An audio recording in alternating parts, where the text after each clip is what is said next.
ओम नमो भगवते वासुदेवाय। ओम नमो भगवते वासुदेवाय। ओम नमो भगवते वासुदेवाय। नारायणं नमस्कृत्य नरं चैव नरोत्तमं देवीं सरस्वतीं व्यासं ततो जयमुदीरयेत्। नष्टप्रायेष्वभद्रेषु नित्यं भागवत सेवया भगवत्युत्तमश्लोके भक्तिर्भवति नैष्ठिकी। श्रीमद्भागवत महापुराण की जय। श्रील प्रभुपाद की जय। तो चलिए शुरू करते हैं। कल हमने श्रवण किया सत्संगान मुक्त दुःसंगो हातुम नोत्सहते बुधः कीर्त्यमानं यशो यस्य सकृदाकर्ण्यरोचनं तस्मिन्न्यस्तधियः पार्थाः सहेरन् विरहं कथं दर्शन स्पर्श संलाप शयनासन भोजनैः। तो भगवान के साथ ऐसा संग किया, उन्हीं का दर्शन, उन्हीं का स्पर्श, उन्हीं से बातचीत, उन्हीं के साथ सोना उठना बैठना, उन्हीं के साथ भोजन करना। जब हम ये किसी के साथ करेंगे तो उसमें हमारी आसक्ति हो जाएगी, संग हो जाएगा। जिसका संग करेंगे उसी में संग हो जाएगा। संग मतलब आसक्ति हो जाएगी। तो कृष्ण का किया इन्होंने, इसलिए उनका तस्मिन् न्यस्त धियः, धियः अपना अंतःकरण, अपना दिल, अपना हार्ट, एवरीथिंग उनमें न्यस्त, न्यस्त मतलब रख दिया, स्थापित कर दिया। जैसे पिता पहले के समय में, आज के समय में नहीं, पहले के समय में अपनी कन्या का हाथ वर के हाथ में रखता था, उसका दिल धड़कता था कि मैं दे रहा हूँ, मेरी बेटी जा रही है। उसे पता है कि गई है, अभी लौट के आने वाली नहीं है, वहीं रहेगी, खुश रहेगी मतलब, लेकिन यहाँ से जा रही है।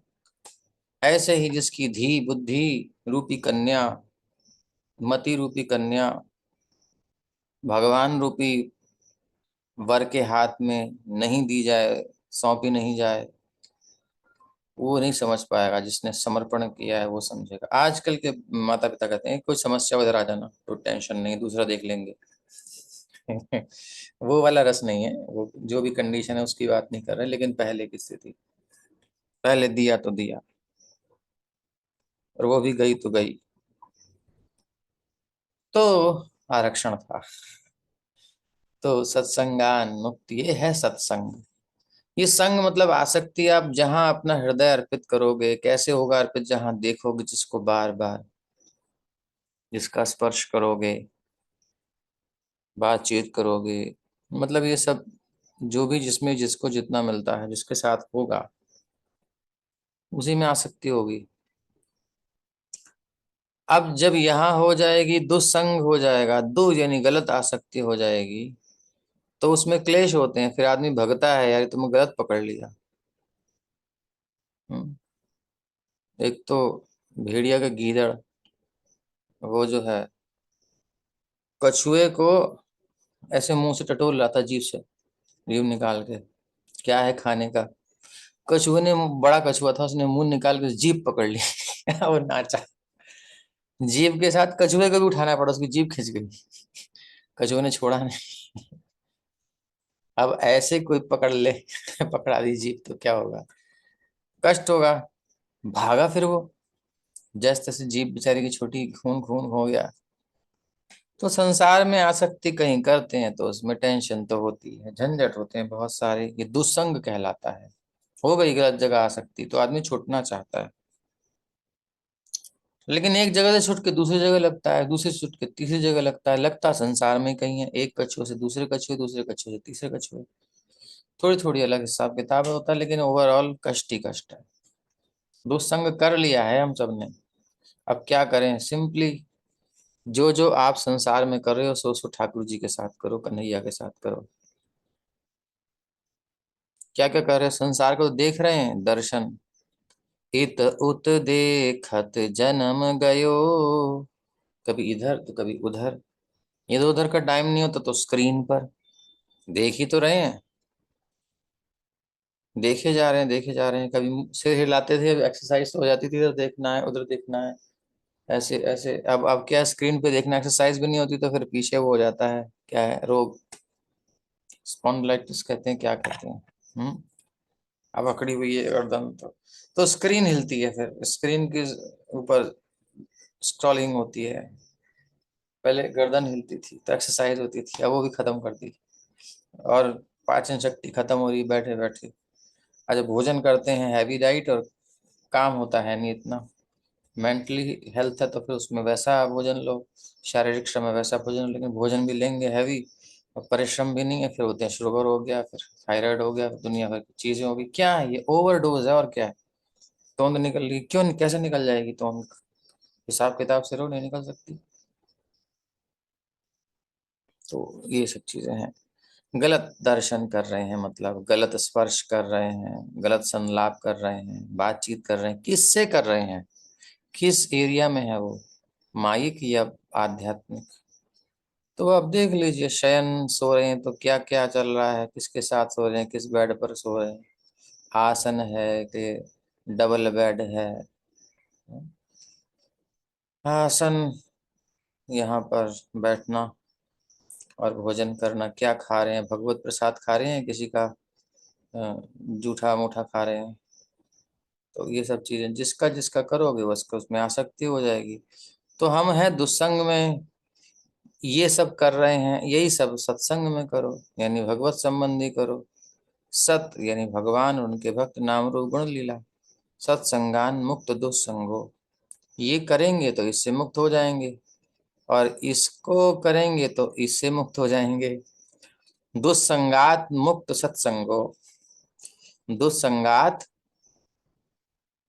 मुक्त सत्संगो, दुस्संग कर लो सत्संग से मुक्त हो जाओगे, टाइम ही नहीं मिलेगा, अरे कहाँ जा रहे हो, बेकार के काम कर रहे हो तुम, ये देखो पैसा कमाओ, थोड़ी प्रतिष्ठा होनी चाहिए। देखो तुम जब जाओगे भक्तों के पास भी जाओगे, डोनेशन दोगे ना, तुमको सम्मान मिलेगा, हाँ ठीक है सम्मान मिलेगा, लेकिन तुम्हारे मन में जो है चिंतन नहीं होगा, तुम वही चिंतन करते रहोगे, हाँ पैसा, ये बैलेंस वो बैलेंस, ये ऐसा वैसा, ये सब ऐसा, उसका केस इसका केस, ये सब चलता रहेगा दिमाग में, भजन नहीं चलेगा। अब क्या करें, संत तो सबका ही सम्मान करते हैं, चींटी का भी करते हैं, गधे का भी करते हैं, कुत्ते का भी करते हैं, सभी का करते हैं सम्मान, और आपका भी कर देंगे, कोई बड़ी बात नहीं।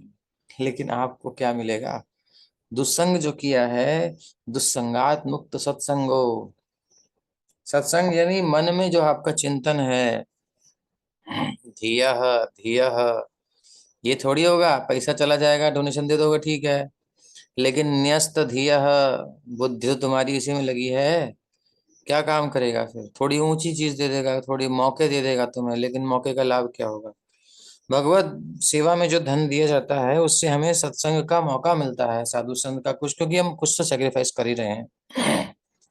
लेकिन अब बुद्धि तो लगी नहीं रही, न्यस्त धियः, धियः कहाँ, दुस्संगात, गलत जगह देखना सुनना स्पर्श करना खाना पीना दिमाग में घुसा है, वही सब वही चल रहा है, न्यस्त धियः, इसलिए वही सब में मन जाएगा, तो खाली इससे काम नहीं बनेगा। सत्संग, अभी दुस्संगात मुक्त सत्संग है, अभी सत्संगात मुक्त दुस्संग हो, ये रिवर्स करके घूमते रहो बस। सत्संग करोगे दुस्संग से मुक्त होगे, इच्छा नहीं करेगी, दुस्संग करोगे सत्संग की इच्छा नहीं करेगी, दोनों में खींचातानी चलती रहती है। जब कोई इधर से उधर जाता है तो कभी सत्संग में जाए तो दुस्संग खींचता है मन, एक खींच होती है। एक महात्मा के पास एक व्यक्ति गया, उनकी शरण में, प्रभु बहुत कष्ट है संसार में, मैं आपके पास आया हूँ, ठीक है, फिर हमारे साथ रहना, सत्संग करना। चलता रहा और थोड़ा समय चला अच्छे से, मुझे बड़ा अच्छा लगा। लेकिन फिर क्या हुआ, एक बार साधु कहीं जा रहे थे, गुरु जी के साथ भी, महाराज जी भी जा रहे थे, तभी एक गांव में नचनिया आई हुई थी, हैं, ठुमके लगाने वाली, अपने शरीर को हिला हिला करके आकर्षित करने वाली। पैसा देकर बुलाए थे कुछ लोग, आती हैं बिहार वगैरह में, और भी कहीं आती होंगी, हमने उधर देखा। प्रचार में जाते हैं तो सब मिलता ही है। एक गए थे गांव में प्रचार करने, और वहाँ सारी रात टन टनाटन टन टनाटन टन टनाटन, सो भी नहीं पाए। और सब रहा गांव, कोई कथा में कथा में नहीं आया उस दिन, सब वहीं पहुंचे हुए थे। कह रहे प्रभु जी देखो माया कितनी प्रबल है, उधर भीड़ लगी पड़ी है, यहाँ नहीं। तो हमने देखा है। तो अब ये चले गए गुरु जी के साथ, सत्संग कर रहे थे, लेकिन गुरु जी मैं थोड़ा अभी बस होके आ रहा हूँ, थोड़ा कुछ बहाना बनाकर जो भी गए जाके आ रहा हूँ। गुरु जी ने कहा ठीक है कोई बात नहीं, हो जाओ। गए, अब गए तो जो है आगे पहुंच गए। आगे पहुंच गए तो फिर आगे से कहाँ खींचेंगे, उसकी खींच होती है, खींच लिया उनने। आ, 10-15 मिनट को गए थे, हो गए कई घंटे, मतलब 2-3 घंटे जो भी उसका प्रोग्राम था। उसके बाद जब वहां से छुट्टी मिली तब आया, अरे बाबा रे। उसने कहा कहाँ तुम चले गए थे, हम तुम्हारी प्रतीक्षा कर रहे हैं, आगे चलना था।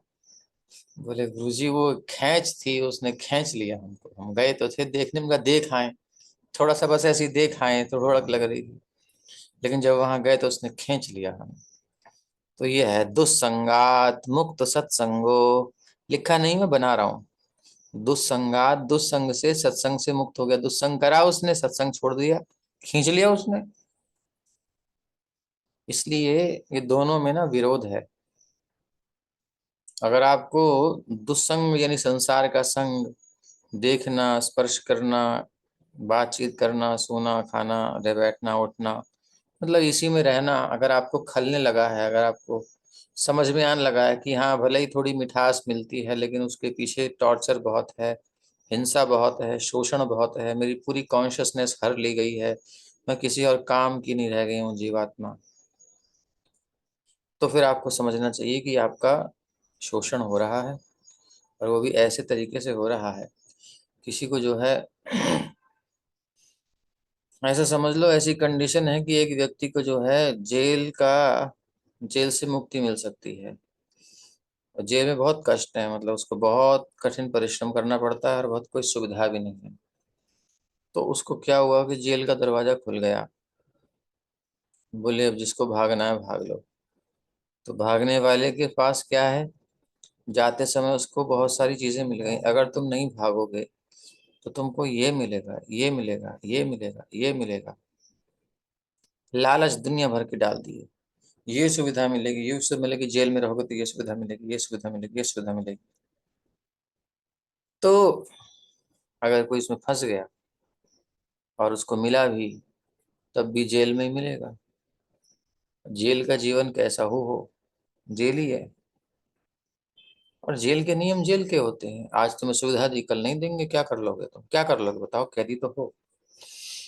तो ऐसे ही दुस्संग यानी संसार का संग, भोगों का संग हमें आकर्षित तो करता है, खेच तो है इसमें, जबरदस्त रिवार्ड देता है, लेकिन पेमेंट भी बाद में देता है कि भाई इसका पेमेंट करो। बोले पहले क्यों नहीं बताया, बोले पहले तुम अगर बताते तुम भोगते थोड़ी, पेमेंट बाद में लेता है, पहले नहीं लेता है, ये है। और भगवत संग पहले पेमेंट लेता है, बाद में तुमको संग देता है, मतलब ये पहले थोड़ा परिश्रम लगता है, बाद में सुख मिलता है। और यहाँ पहले सुख मिलता है, बाद में तुमको बांधा जाता है, बोले चल बैठ मांज बर्तन, पैसा नहीं है चुकाने का, खा लिया, चल पेटर बन जा। तो माया पहले भोग देती है यानी आकर्षण देती है, फिर फंसा करके तुम्हें फिर उलझा देती है। समझ में आता है नहीं भी आता है, यानी ऐसी स्थिति होती है, हाँ भी और ना भी, छोड़ना भी है नहीं भी छोड़ना, दोनों स्थिति, क्या करें, फंस गए, वीक हार्टेड रह जाते हैं। क्या करें, कुछ नहीं करना, सिंपली साधु जैसे ही मिले साधु संग कर लो जितना मौका मिले, सत्संगान, और दुस्संग से मुक्त हो जाओ, मुक्त दुस्संगो। और कहीं फिर दुस्संग कर लिया तो मुक्त सत्संगो, फिर सत्संग से मन हट जाएगा, उचाट हो जाएगा। ऐसा ही खींचतानी चलती है। इन्होंने दुस्संग से मुक्त होकर भगवान का संग किया, इसी में आसक्त हैं। ये कैसे विरह सह सकते हैं भगवान का, ये कहा कल हमने पढ़ा। तो क्योंकि निरंतर व्यक्तिगत संपर्क के कारण उनका आकर्षण अत्यधिक प्रगाढ़ था। अब आप कहोगे कि हमें तो डायरेक्ट संग मिल नहीं रहा, व्यक्तिगत संपर्क मिल नहीं रहा, बोले क्यों नहीं मिल रहा। रूपा जी कह रहे हैं भागवत का संग मतलब व्यक्तिगत कृष्ण से मिलने वाले जो लाभ है भागवत से मिलते हैं वो लाभ। बिल्कुल स्टेटमेंट है हमारे पास, आप कहेंगे आपको भेज देंगे। ठीक, इसलिए ये एक्सक्यूज नहीं चलेगा। शुद्ध भक्त के लिए भी इनके नाम रूप गुण लीला यश कार्यकलाप आदि का स्मरण इतना आकर्षक होता है कि वो संसार के सारे रूप गुण नाम यश, सेम चीज है ना, रूप रूप गुण गुण नाम नाम यश यश कार्यकलाप कार्यकलाप, एक कृष्ण संबंधी एक माया संबंधी, भूल जाता है। कृष्ण संबंधी कहेगा माया भूल जाएगी, माया में पड़ेगा कृष्ण भूल जाएंगे, अब देख लो। और शुद्ध भक्तों की परिपक्व संगति के कारण वो क्षण भर के लिए भी भगवान के संपर्क से दूर नहीं होता, इसलिए निरंतरता आवश्यक है। अब आपके पास चॉइस है, चूज हमें करना है। भगवान ने दोनों ऑप्शन दे दिए। सर्वे ते निमिषैरक्षैस्तमनुद्रुत चेतसः वीक्षन्तः स्नेह संबद्धा विजेलुस्तत्र तत्र। उन सबके हृदय उनके आकर्षण रूपी मात्र में द्रवित हो रहे थे। वे पात्र में। उन्हें पात्र में द्रवित हो रहे थे। वे उन्हें अपलक नेत्रों से देख रहे थे और स्नेह बंधन में बांधकर व्यग्रता से इधर उधर मचल रहे थे। अब ये जानते हैं जब किसी का दिल कहीं जुड़ा होता है और वो चीज उससे थोड़ी दूर जाती है, थोड़ी छिनती है, तो उसके दिल में धक धक धक धक धक धक होती है, बेचैनी होती है, जहां तहां देखती है क्या करें क्या ना करें। सेम चीज है। संसार में होता है तो कष्ट कारक होता है, जन्म मृत्यु कारक होता है, भगवान में होता है तो थोड़ा रस मिलता है। इसमें भी एक रस है विरह का। तो प्रभुपाद जी कह रहे हैं कि देखो कृष्ण जो है ना स्वाभाविक रूप से सभी जीवों के लिए आकर्षक है, ये नेचुरल है। हमारा संसार का आकर्षण नेचुरल नहीं है, आर्टिफिशियल है। अच्छा तो बताओ कैसे आर्टिफिशियल है, कौन बताएगा। चलिए प्रभु जी, सब नश्वर है, एक दिन समाप्त हो जाना है। सिर्फ एक भगवान से संबंध है जो हमेशा रहेगा। नहीं, अभी संसार का आकर्षण जो है, संसार आकर्षित है वो स्वाभाविक नहीं है, कैसे बताएंगे, कोई एक उदाहरण दीजिए। जैसे प्रभु जी, मतलब यहाँ हमारे पास जो भी चीजें हैं संसार में वो समाप्त होने वाली हैं। कुछ भी ले लें हम, अपना मैंने इतना शरीर। कहा कि स्वाभाविक नहीं है, ये कैसे बताएंगे। है आकर्षण ठीक है, टेम्परेरी है ठीक है, लेकिन स्वाभाविक आकर्षण है या नहीं है ये कैसे बताएंगे।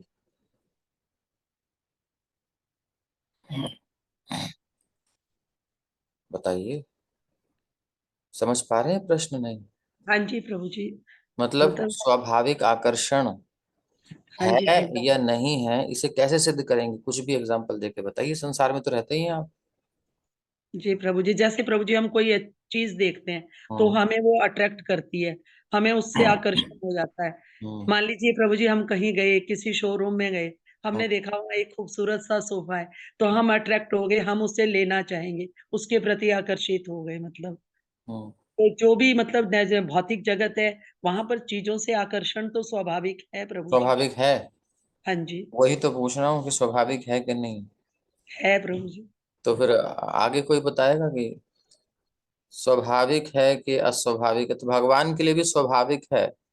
जी प्रभु जी। कृष्ण कृष्ण स्वाभाविक रूप से सभी जीवों के लिए आकर्षक है। तो फिर इस स्टेटमेंट का और उस स्टेटमेंट का कैसे सामंजस्य बैठेगा, जब दोनों नेचुरल है तो फिर क्यों हमको मना किया जा रहा है, क्यों हमसे कहा जा रहा है कि चलो इधर चलो। स्वाभाविक है आकर्षक संसार या नहीं है, ये कैसे सिद्ध करेंगे? स्वाभाविक है तो सिद्ध कीजिए। स्वाभाविक सिद्ध नहीं हुआ पद्मा जी से। आप में से कौन है स्वाभाविक या स्वाभाविक सिद्ध करने वाला? कोई महानुभाव भाई हैं? सिंस हम परमात्मा के अंश हैं, हम बिल्कुल सिमिलर हैं उनसे, इसलिए हम नेचुरली उनसे कोरिलेट करते हैं। जैसे माँ का अपने बच्चे के लिए आकर्षण स्वाभाविक है, उसको नहीं, प्रेम जगाना नहीं पड़ता है, वो आपको नेचुरली उसके हर्ट में आता है। भगवान के प्रति आकर्षण स्वाभाविक है, प्रभुपाद जी कह रहे हैं, जी, लेकिन संसार के प्रति आकर्षण कैसा है वो बताइए और सिद्ध कीजिए। ये स्वाभाविक नहीं है। संसार की हाँ, तरफ जो आकर्षण होता है क्षणिक होता है, जबरदस्ती पैदा किया जाता है, सेंस ऑर्गन के थ्रू होता है, और वो इमिडिएटली चेंज भी होता है। जी वो जी। कंटिन्यूअसली चेंज होता रहता है। हमें जैसे सोफा है या कोई अच्छी ड्रेस दिख गई, कोई अच्छी कार दिख गई, ये हमारा परमानेंट लाइकिंग नहीं होता है। हम्म। लेकिन प्रभु के लिए या माँ का अपने बच्चे के लिए जो इमोशन है, वो हमेशा परमानेंट होता है, और वो सिचुएशन के साथ चेंज नहीं होता है, इसलिए वो स्वाभाविक है। कभी कभी माँ का भी चेंज हो जाता है। अगर वो ऐसी स्थिति में आ जाए तो वो कहती है बेटा ऐसे तो तू मर ही जाता अच्छा था। वो ऐसी वो स्थिति पैदा कर दे तो। वो एक चलिए एक्सेप्शनल आपकी बात समझ सर्कमस्टेंस। गए, इसको और अच्छे तरीके से कहेंगे तो वो ये है, आपने बहुत अच्छा लिया, थोड़ा और लेंगे तो स्वाभाविक और अस्वाभाविक को कैसे समझेंगे? स्वाभाविक मतलब जो नेचुरल स्थिति में नेचुरली हो जाए, ठीक है। रियल जो हमारी पोजीशन है, जो हमारा स्वाभाविक रूप है, उस स्वाभाविक रूप में ही हम स्वाभाविक भगवान के रूप से आकर्षित होते हैं। अस्वाभाविक स्थिति में जब लाए जाएं तब आकर्षण हो, और स्वाभाविक स्थिति में आने पर आकर्षण ना हो तो उसे फिर स्वाभाविक नहीं कहा जाएगा। इसके लिए जैसे आपने बताया, इसको और मैंने क्लियर कर दिया, थोड़ा शाइनिंग कर दिया आपके स्टेटमेंट को, और कुछ नहीं किया। भगवान जो है नेचुरल स्वाभाविक हैं, वो कभी बनावटी नहीं होते, हमेशा से वही हैं, सच्चिदानंद रूप आए वही रहेंगे हमेशा। जीव भी आत्मा भगवान का अंश है, स्वाभाविक रूप में जब रहता है तो वो भगवान से आकर्षित होता ही है, ये नेचुरल स्थिति है। अब जीव की अस्वाभाविक स्थिति है, ये बॉडी में आकर्षण, शरीर, मन, बुद्धि, चित्तांग, ये सारा आवरण है, ये सारी चीजें। अब ये आवरण में है, ये अस्वाभाविक स्थिति है। दूसरी ये, इसकी चेतना संसार में लग रही है। अच्छा, संसार में आकर्षण स्वाभाविक है कि नहीं? संसार का आकर्षण स्वाभाविक इसलिए नहीं है क्योंकि संसार का जो वास्तविक रूप है, जैसे भगवान का वास्तविक रूप है, आत्मा उसमें आकर्षित होगी ही होगी, नेचुरल है, इसमें कोई रोक नहीं सकता। लेकिन संसार का वास्तविक स्वरूप जिस दिन सामने आ जाएगा, आकर्षण खत्म हो जाएगा। इसलिए इसलिए ये स्वाभाविक नहीं है। अभी सब छुपा हुआ है। आपका सोफा है, उसको बनाया गया है अट्रैक्टिव, ग्लैमर है, ये अट्रैक्शन के लिए बनाया गया है। सारी दुनिया भर की चीजें हैं, आपके सेब, आपकी फल फ्रूट, ये भी सब अट्रैक्टिव, इसमें रंग डालना, ये करना, दुनिया भर की चीजें चल रही हैं। मतलब नेचर में भी घुसा करके ऐसा कर दिया उन्होंने सत्यानाश, नेचुरल नहीं रहने दिया, आर्टिफिशियल चीजें दे दे करके मैन भी आर्टिफिशियल हो गया। और उसी समय आकर्षण होता है, उसके अलावा आकर्षण नहीं होता। जैसे ही आपका चीज पुरानी हो जाती है, कुछ चीज उसका स्वाभाविक रूप प्रकट होने लगता है, यही कहूंगा, नेचुरलिटी जो स्वाभाविक रूप उसका आ जाता है, तो आपका मन कहता है इसे चेंज करो, ये ठीक नहीं है। ऐसा है कि नहीं? अभी अब समझ में आई बात? तो भाई लॉजिक से बात कर रहे हैं, सीधी सीधी बात है, इसमें क्या समझना। संसार में जब आपको समझ में आएगी बहुत आकर्षण हो, उसकी स्वाभाविक उसको सत्यता पता कर लेना, कुछ भी ले लो उठा करके, मन हट जाएगा आपका। शरीर के स्वाभाविक रूप से जिस दिन आप रूबरू हो जाएंगे, भूल जाएं, शरीर से मन हट जाएगा। जो भक्त होते हैं, जो हायर स्टेज में होते हैं, उनको शरीर से अनाकर्षण हो जाता है, ये मलमूत्र है। अभी हम बाहर की सुगंध दुर्गंध तो ले लेते हैं, लेकिन बॉडी के अंदर की नहीं आती, इंद्रियां बहिर्मुख है, अंदर की नहीं लेती हैं। दूसरे की बगल की जो है, उसकी जो आम की जो बदबू है गर्मी पसीने की, वो हमको आ जाती है, अपनी नहीं आती है, वो थोड़ी सी कॉन्शियस होने पर आती है। हमें कभी कभी नहीं भी आगे बगल वाले को आएगी, बोली क्या है, उनको आदत पड़ गई। ये बाहर की मतलब दूसरी तरफ देखते, खुद पे नहीं देखते। जब भक्त होता है वो शरीर से ऊपर उठ जाता है, वो शरीर में भी मल विकार देख लेता है, ये बेकार की चीजें नहीं चाहिए। फिर और के शरीरों में क्या आकर्षण होगा? संसार तो है ही अस्थाई, विकार युक्त, स्वाभाविक कुछ नहीं है, सब अस्वाभाविक है। प्रकृति जब स्वाभाविक आ जाएगी सामने, जो प्रकृति के नियम में बड़े कष्टकारक हैं, बड़े रूढ़ हैं, वो जब सामने आएंगे, अच्छा इसका ये फल है, अच्छा इसका ये, अच्छा ये, आप कहोगे बाबा रे हाथ नहीं लगाना। लेकिन जब वो कंडीशन अप्लाई हल्का बोल करके आपके सामने आते हैं, आप कहते हैं एक्सेप्टेड, साइन कर देते हैं। बाद में फिर रूल निकल के आते हैं, बोले ये तो आपने पहले नहीं बताया था, बोले ये तो है ही है। बताया भी तो ऐसे बताते हैं कि आप समझना पा, जैसे कंडीशन अप्लाई। तो संसार में सारे रिलेशन ऐसे चल रहे हैं, सारी चीजें दुनिया की ऐसी चल रही हैं। चाहे एक देश दूसरे देश के साथ करता हो, वो भी यही कर रहा है।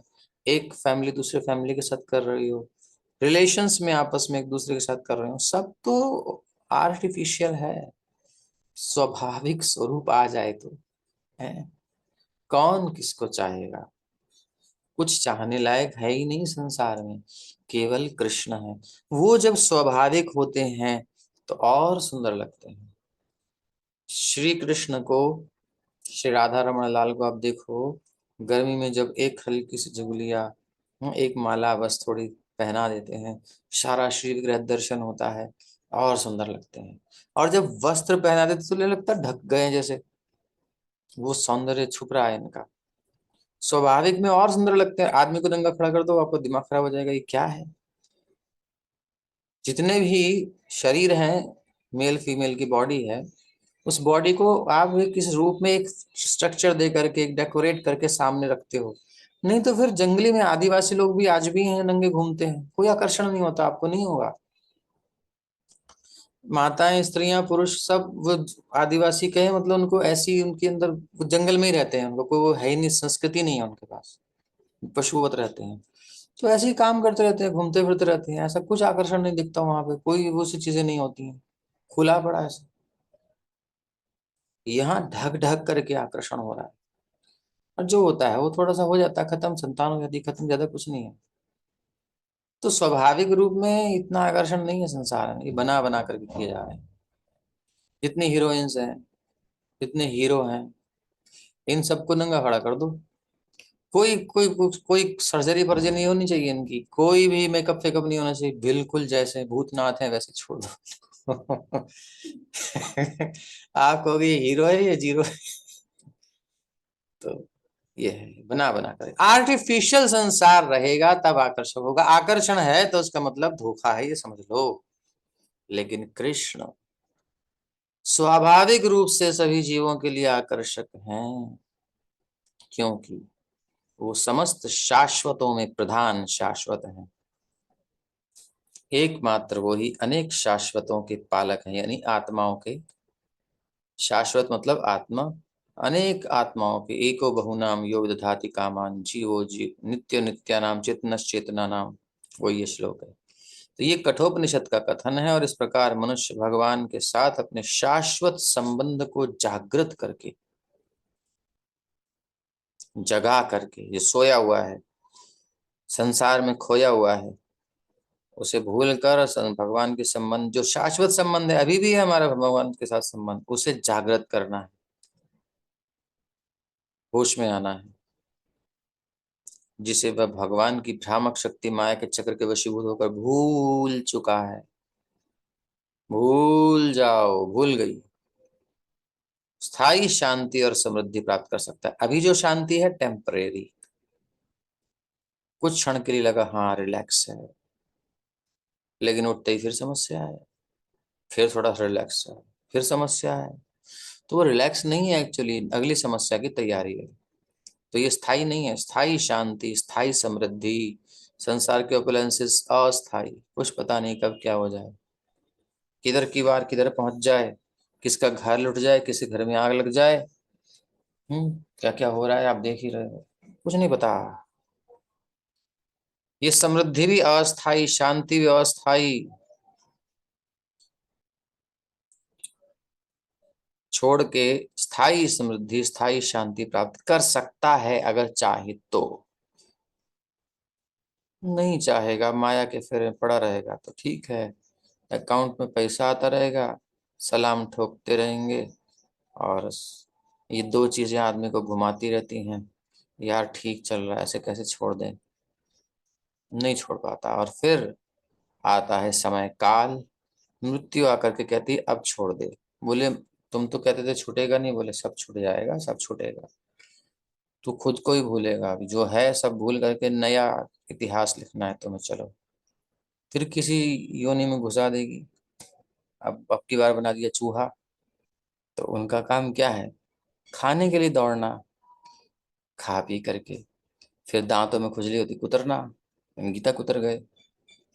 और उसके बाद क्या करना, फिर थोड़ा रिलेशनशिप में जाते हैं और प्रोडक्शन करते हैं बढ़िया से, और मस्त रहते हैं। लाइफ में क्या है, उछल कूद मचाना है, कोई टेंशन नहीं है पढ़ाई वढ़ाई का, कोई बैंक मैनेजमेंट वैनेजमेंट बैंक बैंक कुछ नहीं है, कहीं नहीं जाना, मस्त रहो, ऐसी लाइफ मिलेगी।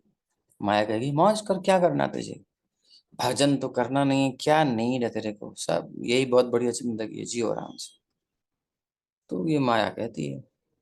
एक बार भी ये संबंध भगवान के साथ जब हल्का सा भी पुनर्जागृत हो जाता है, अगर वो मनुष्य योनि में थोड़ा सा समय निकाल कर प्रयास कर ले, माया के आकर्षण से मुंह मोड़ के, होने के बाद भी छोड़ के, तो फिर हल्का सा भी अगर उसने स्क्रैच कर लिया ना अपना रिलेशनशिप, उसकी थोड़ी सी भी उसको फीलिंग आ गई, थोड़ा सा भी अनुभव हो गया, थोड़ी सी भी रियलाइजेशंस आ गई उसके पास, दैन बद्ध जीव भौतिक शक्ति के भ्रम से मुक्त हो जाता है, फिर नहीं हार सकती उसके बुद्धि को। बोले एक बार हमने टेस्ट ले लिया, देख लिया तुम लोग कितना ठग रहे हो। भाई नकली माल तब तक कब तक बिकता है, जब तक आदमी ने असली माल नहीं देखा हो। अब एक मार्केट में एक असली माल का डुप्लीकेट इतना भर दिया गया है, और नया आदमी आकर के नाम सुन के आया, खरीदा तो डुप्लीकेट, उसने पता ही नहीं चल रहा कि क्या डुप्लीकेट क्या असली। अब एक दिन असली वाले ने आकर के उसे दिखाया, यार इसकी तो ये क्वालिटी अच्छा है यार, मैं कब से यूज कर रहा हूँ, ये बात नहीं आई। अभी तो तू नकली ले रहा है, फिर तो फिर असली कहाँ मिलेगा, बोले यहाँ मिलेगा। तो फिर असली लेके आएगा, नकली में नहीं पड़ेगा फिर। ऐसे ही माया तब तक ठगती है जब तक आपने रियलाइजेशन किया नहीं। थोड़ा थोड़ा सेक्रीफाइस कर लो भगवान के लिए, थोड़ा सा भोग त्याग दो, और थोड़ा समय निकाल करके करो। कार्तिक आ ही रहा है, प्रिपरेशन चातुर्मास में कर लेनी चाहिए। एक महीने नहीं सफल हुए, 2 महीने नहीं सफल हुए, 3 महीने नहीं सफल हुए, करते करते करते कार्तिक में तो हो ही जाएंगे सफल, ऐसे प्रयास करना होता है। कार्तिक में पूरी जान झोंक देती है, और सब अपने भौतिक कार्यकलाप बंद करके या मिनिमाइज करके, और संकल्प पूर्वक हमें नियम लेना है, सुबह से लेकर शाम तक मैक्सिमम कृष्ण भावनामृत में रहना है। तब जो है थोड़ा रियलाइजेशन आ गया ना, थोड़ा सा भी, तो फिर भगवान की संगति के लिए पागल होता है, क्योंकि अब उसे समझ में आ गया कि मतलब मैं इतना झेल रहा था, मतलब मुझे पता ही नहीं था कि मैं इतना झेल रहा था, मेरा हक तो इतना ज्यादा का है और मैं इतना झेल रहा था। अभी तो केवल ग्लिम्स मिली, हल्की सी झलक, उसमें ही ऐसी समझ में आ जाता है, तो पागल हो जाता है। फिर तो ओरिजिनल क्या होगा, पूरे में क्या होगा, मैं क्या करूं, मैं क्या करूं, क्यों हूं संसार में, पगला जाता है आनंद में, पागल। तो मतलब फिर वो भगवान की संगति के लिए पागल होता है, जैसे संसार के लिए होता है ना अज्ञान के कारण, वैसे भगवान के लिए हो जाता है। और ये संगति केवल भगवान के साक्षात संपर्क से ही स्थापित नहीं होती, अपितु उनके नाम यश, अभी हमने कहा था वो प्रत्यक्ष भी आ गया, और भी है,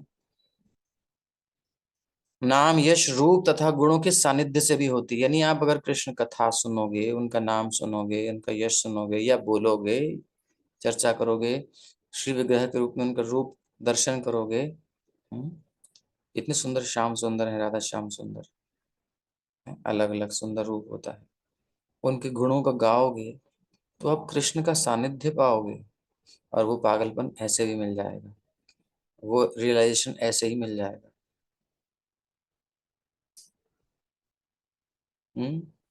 ब्रह्मचारी हो, स्त्री संग का आस्वादन ना किया हो, तो एक इतिहास में आपको पता ही है, कथा सुनाई देते हैं, सुनाई हुई है, श्रृंगी, श्रृंगी ऋषि, श्रृंगी थे कौन थे, तो एक ऋषि के पुत्र थे, तो उनके, हाँ ऋष्य श्रृंग, ऋष्य श्रृंग, क्षमा कीजिए, ऋष्य श्रृंग। तो उनकी हिरणी से जन्म हुआ था, पिता तो मनुष्य थे, ऋषि थे, लेकिन उनका वीर्य हिरणी के गर्भ में स्थापित करके अमोघ वीर्य होने के कारण मनुष्य ही बालक आया, लेकिन उसके हिरण्य का भी कुछ अंश आना था, तो स्ट्रक्चर में उसके जो है मस्तक पर एक सींग आ गया। तो ऐसा कुछ वैज्ञानिक होते थे पहले एक्सपेरिमेंट करने वाले। वो कथा लंबी है, कैसे हुआ क्या हुआ वो सब। तो अब हुआ क्या, वो श्रृंगी, वो ऋषि श्रृंग जो थे, उनको पता नहीं था। पिता ने कहा एक अप्सरा के प्रति आकर्षण होने के कारण मेरा ये बिंदुपात हुआ, बच्चे को ब्रह्मचारी बनाऊंगा, बिल्कुल पक्का निष्ठ, इसको कहीं नहीं आकर्षण होगा, इसको ऊर्ध्व गति लेके जाएंगे, अब बहुत ऊंची गति ले जाएंगे। तो होनहार जो थी सो होना ही था। तो जनकपुर से जब अकाल पड़ा तो इनको बुलाने की बात चली, बोले ये आ जाए, ऐसे तपस्वी नहीं है कहीं, पता ही नहीं कि स्त्री होती क्या है। और तपस्या में मन लगा हुआ, बिल्कुल मन शांत स्थिर। वो एजुकेशन वालों के मन स्थिर नहीं, चंचल होते हैं। जिसने देखा ही नहीं कुछ, वो क्या मन चंचल होगा, उसका है ही नहीं कुछ, सिंपली लाइफ है, जंगल का जीवन है। अब जो है बुलाई वैश्याओं ने आकर्षण किया, ऋषियों का रूप धारण करके आई, सिर में फूल वूल बांध करके, जूड़ा बना करके, जटा बना के आते हैं ये जूड़ा अपना बालों का, उसमें फूल बांध करके और हार पहन के, और अपना श्री विग्रह का सुंदर दर्शन कराते हुए फ्रेग्रेंस कर करके जो भी करना था सब सज धज के आई। ये नहीं पहचाने, सोच रहे कोई दिव्य लोक के ऋषि कुमार आए हैं आज हमारे आश्रम पर। पिताजी कहीं दूर चले गए थे, मौका देख के आ गई, बढ़िया से बातचीत हुई। बात भी, इनके स्वर भी बहुत अलग है, बड़ा मधुर स्वर है। और खिलाई तो बढ़िया बढ़िया मिठाई खिलाई, कभी फल के सिवा कुछ खाया नहीं उन्होंने, तो मिठाई खा गया, तो बढ़िया फल है, ये कैसे फल है, बोले हमारे देश में होते हैं। हाँ, तो मतलब ऐसा जिसने कभी देखा ही नहीं। तो अब आलिंगन प्रदान किया, बोले ये प्रणाम करने नहीं, हमारे यहाँ आलिंगन करते हैं, और कस के आलिंगन करते हैं, बढ़िया से आलिंगन भी कर दिया। अब उसके बाद इनके चित्त में चंचलता हो गई, विक्षिप्तता हो गई, तो पागल हो उठता है, मैं ये कहना चाह रहा हूँ। तो ये हल्का सा स्पर्श होने के बाद इनको पता नहीं कि क्या है, लेकिन वो तो नेचर काम कर गई और इनका मन अस्थिर हो गया, चंचल हो गया, स्थिर नहीं हो रहा, विचलित हो गया मन। ध्यान में बैठे, संध्या करें, लेकिन उचाट हो जाए मन, कुछ हो रहा है अंदर, क्या हो रहा है पता नहीं क्या हो रहा है, काम विकार सता गया। ऐसे पता चलता है लोगों को कि भाई हमारी स्थिति क्या है। जिन्होंने मन स्थिर हो उनका मन जब बिगड़े तब पता चले, जिनका मन है ही बिगड़ा हुआ वो कहते हैं हमें तो कुछ फर्क नहीं पड़ता, आपको क्या हो रहा है, साधु महात्मा क्यों दूर रहते हैं, क्या समस्या है इन विषय विकारों से। बोले तुम इतने घुसे पड़े हो अंदर, तुम्हें पता ही नहीं चलता कभी। तो जैसे उसको हल्का सा स्पर्श हुआ, न जानते ना समझते हुए उसकी रियलाइजेशन, उसको दिमाग घूम गया, और क्या करे वो बेचैन हो गया। फिर बाद में फिर आई उनको ले ही चली गई, ब्याह हो गया बढ़िया से शांता के साथ। तो वो फिर, तो यहाँ पर इसी प्रकार जिसने संसार में ही मन लगा रखा है, उसे क्या पता भगवान के स्पर्श का क्या आनंद है। थोड़ा उसको इधर ले जाओ, हमें नहीं पता। हम जिस संसार के विषयों को भोग रहे हैं वो नीरस किसी काम के नहीं, लेकिन हमें ठग रखा है माया ने। हवा नहीं लगने देती भगवान का, जैसे जाते हैं तो कहते रहे क्या है, कुछ नहीं है, बेकार है। रिलेटिव्स आकर के कहेंगे पागल हो गया है क्या, अभी तेरी उम्र है क्या, अभी तो ये करना है, अभी तो वो करना है। स्त्रियां जाएंगी तो दिमाग खराब है क्या, घर बार छोड़ के जाना है क्या, मीराबाई बनना है क्या तेरे को, पगला गई है क्या। मिलेगा सुनने को, माया के सब एजेंट है। लेकिन अगर आपने हल्का सा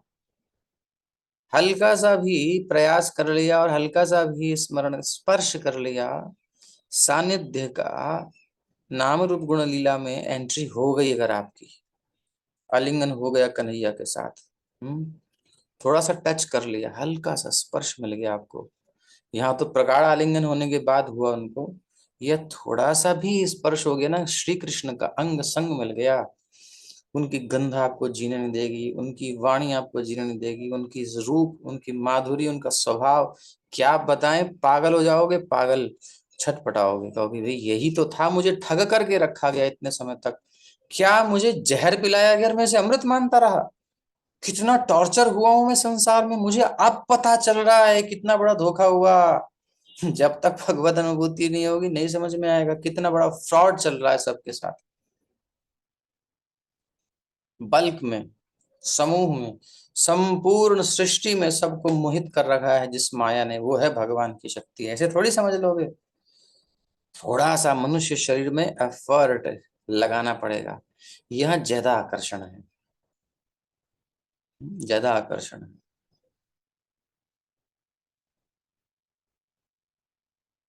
भगवान की तरफ रोक ज्यादा है, लेकिन स्वतंत्रता भी ज्यादा है, बुद्धि में है बस, बाकी एक बार सेटिंग कर लो कुछ भी नहीं रोक सकता कोई।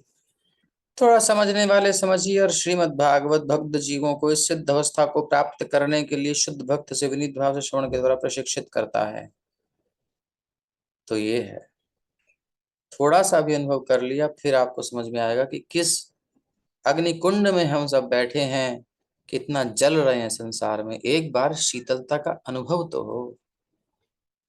पायो परम विश्राम राम समान प्रभु नाही कहो। फिर वो कहता है पायो परम विश्राम, ऐसा विश्राम तो लाइफ में कभी नहीं मिला मुझे, जन्म जन्मांतरों से नहीं मिला मुझे।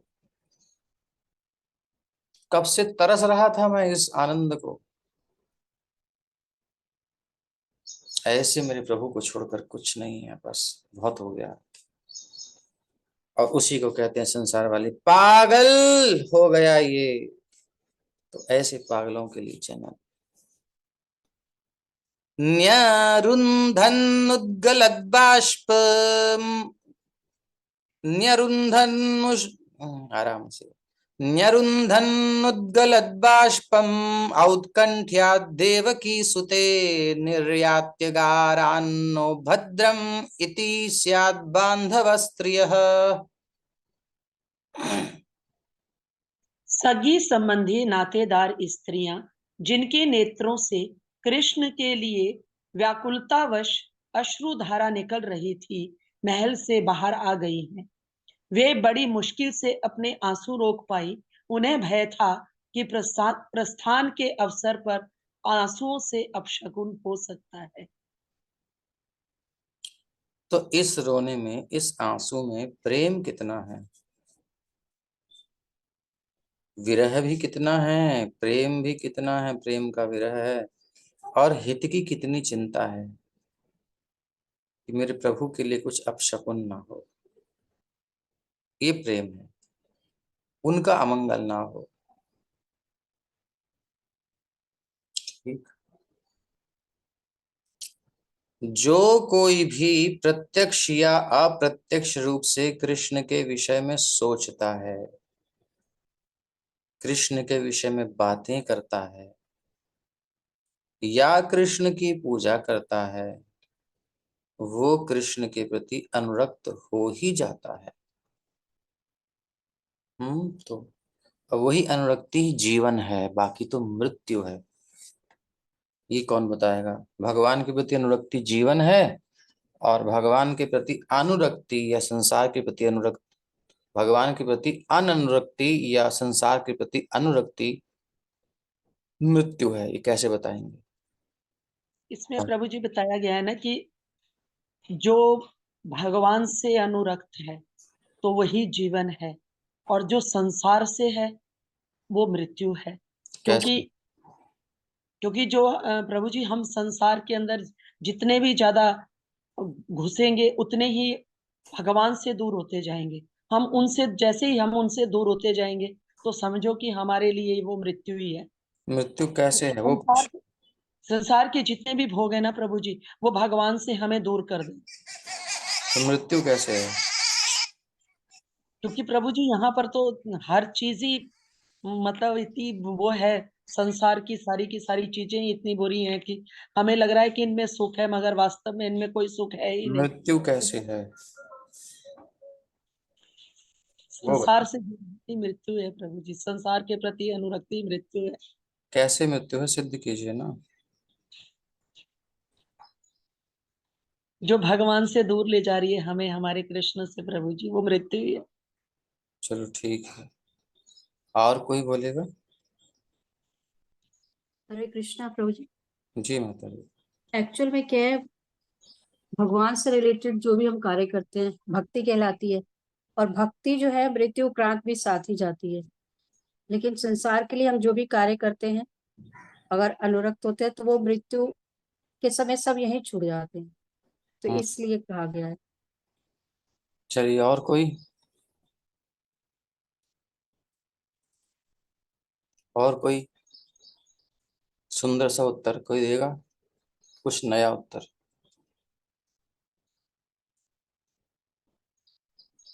प्रेम नहीं है तो समझ में भी नहीं आएगा,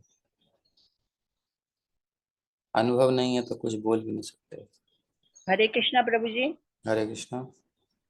क्योंकि संसार में हर हर वस्तु जो है नश्वर है, और आज हम नश्वर से प्रेम करेंगे तो वो मृत्यु ही कहलाएगी। संसार से जो अनुरक्ति है, आसक्ति है, प्रेम है या आकर्षण है, वो हमें क्या देती है? जन्म और मृत्यु, जन्म और मृत्यु, जन्म और मृत्यु। यानी बार बार मरने के लिए हम बाध्य होते हैं। मृत्यु हुई कि नहीं हुई? जी ये है मृत्यु। बार बार मरना पड़ेगा ना, संसार में आसक्त होने के कारण बार बार शरीर मिलेगा, मतलब बार बार मरना पड़ेगा। जी जी। और ये शरीर हर क्षण मर रहा है, इसलिए मर ही रहे हैं, मृत्यु ही है। शरीर जा रहा है, सब कुछ जा रहा है, समय जा रहा है, मृत्यु ही है। और कृष्ण से जो प्रेम करता है उसका दिन आ रहा है, वो मृत्यु नहीं, वो अमर हो रहा है, दिन पर दिन आगे बढ़ रहा है अमरता की ओर। तो संसार में कहीं भी मन, मृत्यु होगी, मृत्यु होगी, बार बार होगी। ठीक। मीन्स ये हो गया, संसार के प्रति आकर्षण ही आवागमन का कारण बन गया ना, जन्म मृत्यु का कारण बन गया। जी हाँ, यही है, साक्षात मृत्यु है भाई। इसमें लगा मन तो मरना पड़ेगा, डर तुरंत आएगा, कहीं मरना चाहे, कहीं मरना चाहे। और कृष्ण से जिसने प्यार कर लिया वो कहता है मर जाए, जान निसार पूरा, बिल्कुल मरने को तैयार है, कोई समस्या नहीं, वो अमर हो जाता है, उसका भय भी चला जाता है मरने का। क्यों? क्योंकि कृष्ण परम पूर्ण है, इसलिए उनके नाम रूप गुण आदि में कोई अंतर नहीं है। हम कृष्ण के साथ अपने घनिष्ठ गाढ़े संबंध को उनके विषय में बातें करके, उनके विषय में सुन करके या उनकी याद करके फिर से जगा सकते हैं जो सो गया है, ढक गया है। आध्यात्मिक सामर्थ्य से ही ऐसा हो पाता है, इसलिए आध्यात्मिक सामर्थ्य चाहिए, इसलिए भक्तों का संग चाहिए। करो करो। मृदंग शंख भैर्यश्च वीणा प्रणव गोमुखाः धुंधुर्यानक घंटाद्या नेदुर्दुन्दुभयस्तथा। हस्तिनापुर के राजमहल से भगवान के प्रस्थान समय उनके सम्मान में विभिन्न प्रकार के ढोल यथा मृदिंग, ढोल, नगाड़े, धुंधुरी तथा दुंदुभी एवं तरह तरह की वंशियां, वीणा, गोमुख तथा और भैरिया एक साथ बज उठे। भेरियां भैरिया प्रासादशिखरारूढाः कुरु नार्यो दिदृक्षया बभ्रुषुः कुसुमैः कृष्णं प्रेम व्रीडा स्मिते क्षणाः। भगवान को देखने की प्रेममयी इच्छा से कुरुओं की राजवंशी स्त्रियां राजमहल की छत पर चढ़ गईं और स्नेह तथा लज्जा से युक्त हंसती हुई भगवान पर पुष्पों की वर्षा करने लगी। लज्जा स्त्रियों का विशिष्ट, स्पेशल, एक्स्ट्रा प्राकृतिक सौंदर्य है। एक नॉर्मल कंडीशन हो, एक स्त्री पुरुष की, एक नॉर्मल वातावरण हो, और उस नॉर्मल वातावरण में स्त्री का स्त्रीत्व निखर करके आए, पुरुष का पुरुषत्व निखर करके आए। ये नहीं कि पुरुष अपने पौरुषत्व से संतुष्ट नहीं है, स्त्री अपने स्त्रीत्व से संतुष्ट नहीं है, हे मानती है, इसलिए वो लड़कों की नकल करती है, I am a boy, I am a girl. तो वो भी चेंज कर लें, अपना जेंडर भी बदल लें, मतलब सेटिस्फेक्शन नहीं है, वो तो विकृत मानसिकता है और बिगड़ी हुई बीमार सभ्यता की निशानी है। लेकिन जहां स्त्री को अपने स्त्रीत्व पर अभिमान हो, गुमान हो कि हाँ मैं हूं कुछ, अपने सहज रूप में उसे गर्व हो, और पुरुष को अपने सहज रूप में गर्व हो, उस समय अगर देखा जाए तो स्त्री का जो सौंदर्य है और अधिक निखरता है जब उनमें लज्जा होती है। तो ये थोड़ी अलग बात है। तो अतिरिक्त विशिष्ट प्राकृतिक सौंदर्य है ये लज्जा, और इसके कारण उन्हें पुरुषों से आदर मिलता है। अब जब निर्लज्ज हो जाती हैं जो कि समाज में, तो फिर आदर थोड़ी मिलता है, फिर तो शोषण मिलता है, शोषण होता है। तो दोनों तरफ से ही कंडीशन बिगड़ी हुई है, इसलिए इस पे कुछ प्रश्न ना किए जाएं अपने मन में भी, ये क्या है वो क्या है। एक सिंपली बात है, उसको समझो, आगे चलो। तो 5000 साल से भी अधिक समय पहले की ये प्रथा प्रचलित थी, लेकिन जो लोग इतिहास से परिचित नहीं हैं, कम बुद्धि वाले लोग ही कहते हैं कि पुरुषों से स्त्रियों को पृथक रखने की प्रथा भारत में मुगल काल मुसलमानों के आगमन से चालू हुई। लेकिन पहले से राजमहल की स्त्रियां पर्दा करती थीं, यानी पुरुषों से बहुत कम मिलती थीं, और वो सब नीचे ना आकर कृष्ण जहाँ थे राजमहल की छत पर चढ़ गई, वहीं से कृष्ण के प्रति सम्मान जताने के लिए उन पर पुष्पों की वर्षा करने लगी। समाज में बीच में आने में थोड़ी सी संकोच। यहाँ ये भी कहा गया है कि महल की छत पर स्त्रियां लज्जा के कारण मुस्कुरा भी रही थीं, कि लज्जा स्त्रियों को प्राकृतिक वरदान है, इससे उनकी सुंदरता और प्रतिष्ठा में वृद्धि होती है, चाहे वो ऊंचे कुल की हों या ना हो, या कम सुंदर भी हों। हमें इसका निजी अनुभव है, प्रभुपाद जी का पर्सनल एक्सपीरियंस है। एक मेहतरानी, मतलब जो टॉयलेट साफ करने वाली पहले एक बिरादरी होती थी, अभी तो हम खुद ही मेहतर हो गए अपने, तो वो लोग थोड़ा इस प्रकार का कार्य, सफाई वाई का, नाली वाली का, सब करते थे काम। तो एक मेहतरानी, शायद पुराने समय में आपको याद होगा, स्त्रियोचित लज्जा के कारण अनेक भद्र पुरुषों की श्रद्धा भाजन बनी हुई थी। तो सम्मान पूर्वक बोलते थे, ऐसा नहीं था कि वो उस प्रकार के कर्म को कर रही है तो वो गंदा है, नहीं, कुछ ना कुछ देते थे उसको, सम्मान से बोलते थे। हमको भी याद है, कभी नानी जी के आते थे, गांव में तो जंगल में जाते हैं, शहरों में तो जो था टॉयलेट बना था, तो वहां पर एक जगह गांव का अलग अच्छा लगता था हमको, यहाँ तो बंद बंद में पड़े रहो। तो जो है वो आती थी, साफ करती थी, और थोड़ा बातचीत भी करती थी, अपने दुख सुख सुनाती थी, दूर वहीं बैठ करके।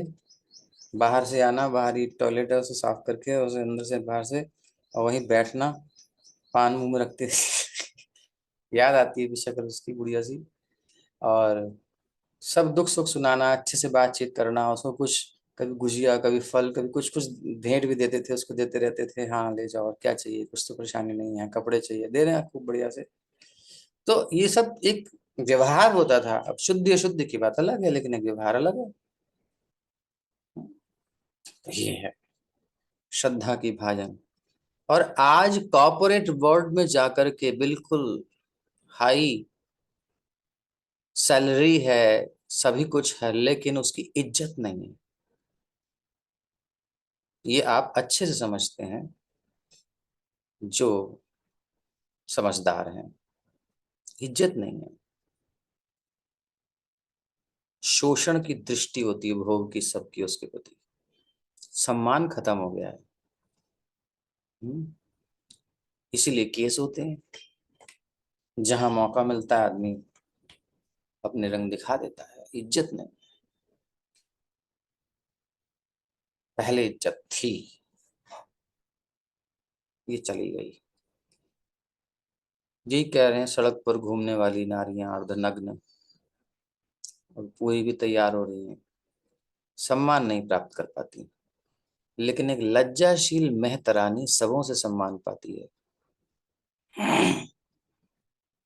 मानव सभ्यता मनुष्य को माया के चंगुल से छूटने में सहायक बनने के लिए है। ये हमारे ऋषि मुनियों की संकल्पना है। आजकल के समाज निर्माताओं की संकल्पना क्या है वो आप सब जानते ही हैं। उनका जो स्ट्रक्चर है वो क्या है, भोग का है। यहाँ माया की भोग विलास के चंगुल से, इस टॉर्चर से छूटने में सहायता करने के लिए ये मानव सभ्यता मनुष्यों ने, ऋषियों ने बनाई, ऋषि मुनियों ने। स्त्री की भौतिक सुंदरता मोह है। स्त्री का स्किन के प्रति आकर्षण, जो भौतिक सुंदरता, जो भी बाहर की चीजें हैं, क्योंकि शरीर वास्तव में पृथ्वी जल अग्नि वायु इत्यादि से बना हुआ, यही तो है, और क्या है भाई। पृथ्वी जल अग्नि वायु आकाश, यही तो अंदर जाता है। जब आप कुछ नहीं खाते हो आकाश काम करता है, जल पीते हो, अन्न खाते हो पृथ्वी तत्व हो गया, फल खाते हो अग्नि तत्व हो गया, वो अग्नि से पकते हैं, पत्तेदार सब्जियां खाते हो वायु तत्व हो गया, और सांस तो ले ही रहे हो। यही सब स्ट्रक्चर बॉडी बन जाती है। ये अंदर जाकर बॉडी तो बनता है। ये हलवा चपाती, ये फल, ये साग सब्जी, अंदर जा करके यही तो बॉडी बन रही है। और क्या बन रहा है तो जानते ही हैं। और क्या है शरीर, ये सब माया का जगत है। लेकिन पदार्थ के साथ जीवंत स्फुलिंग का संयोग है, इस आत्मा का संयोग है। इसलिए ये सुंदर लगता है। कि मर जाए फिर आप जाएंगे आई लव यू कहने? नहीं जाएंगे। अभी दूर से भले ही कह लो, लेकिन जब पास जाओगे तो आएगी सड़ान, भयंकर चेहरा होगा, और हर सेकंड वो विघटित होता जाएगा। नहीं कह सकते, उसमें है ही नहीं कुछ। तो सौंदर्य किसमें है? जो निकल गया उसमें है। वो किसका अंश है? उसमें है। ये लगता है सुंदर इस कारण से है नहीं। कोई मिट्टी की गुड़िया के प्रति आकृष्ट नहीं होता, यद्यपि दूसरों का ध्यान आकृष्ट करने के उद्देश्य से अच्छी बनाई जाती है। ऐसे ही मृत शरीर में कोई सौंदर्य नहीं होता, क्योंकि कोई भी तथाकथित सुंदर स्त्री के मृत शरीर को स्वीकार नहीं करेगा। इसलिए निष्कर्ष ये निकला कि आत्मा का स्फुलिंग ही सुंदर है, और आत्मा की सुंदरता से ही मनुष्य बाह्य शरीर के सौंदर्य के प्रति आकृष्ट होता है। इसीलिए वैदिक ज्ञान जो है ना, ऋषि मुनियों की संकल्पना मानव सभ्यता की, जिसकी आज की सो कॉल्ड सभ्यता निंदा करती है, तो वो वैदिक ज्ञान, वो मानव सभ्यता, ऋषि मुनियों की संकल्पना हमें झूठी सुंदरता के प्रति आकृष्ट होने से मना करता है।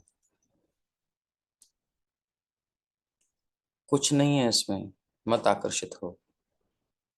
लेकिन क्योंकि अब हम अविद्या के अंधकार में हैं, अविद्या मतलब ये जो सो कॉल्ड एजुकेशन सिस्टम है हमारा, इसलिए वैदिक सभ्यता स्त्री और पुरुष को मिलने की सीमित छूट देती है। अभी तो कोई समस्या नहीं है, इसलिए कोई सम्मान नहीं है। न स्त्री पुरुष का सम्मान करती है इक्वल, न पुरुष स्त्री का सम्मान करता है। जिसको जहां मौका मिलता है रगड़ देता है। वेदों का कहना है कि स्त्री अग्नितुल्य, मनुष्य नवनीत के समान। नवनीत अग्नि के संसर्ग से अवश्य पिघलता है, इसमें कोई डाउट नहीं है। इसलिए आवश्यकता पड़ने पर ही उन्हें पास पास करना चाहिए। यानी विवाह संतान उत्पत्ति का समय है तो फिर पास में ले आओ, नहीं तुम अन्य भी मतलब के काम क्या करना। और लज्जा ही जो है वो अनियंत्रित मिलने जुलने पर प्रतिबंध स्वरूप है। थोड़ी लाज है इसलिए नहीं कर सकते ज्यादा, ये प्रकृति का वरदान है। और इसका उपयोग होना चाहिए, जिसका उपयोग नहीं किया जाता बल्कि इसको नष्ट कर दिया जाता है। किस चीज की लज्जा करनी तुम्हें? खुल के जियो। खुल के जीने का मतलब यही होता है कि अंग प्रदर्शन करो, जिसके साथ चाहे घूमो, लिव इन में रहो, यही खुल के जीने का अर्थ है। ये तो तुमने बांध दिया उसको, एक सेक्ट में बांध दिया। उसे ज्ञान अर्जन करने के लिए खुल के जीने का क्यों नहीं अवसर दिया जा रहा? बहुत सारी ऐसी विद्याएं हैं, उसे अर्जन करनी चाहिए ना, उसमें तुम कुछ नहीं कहते।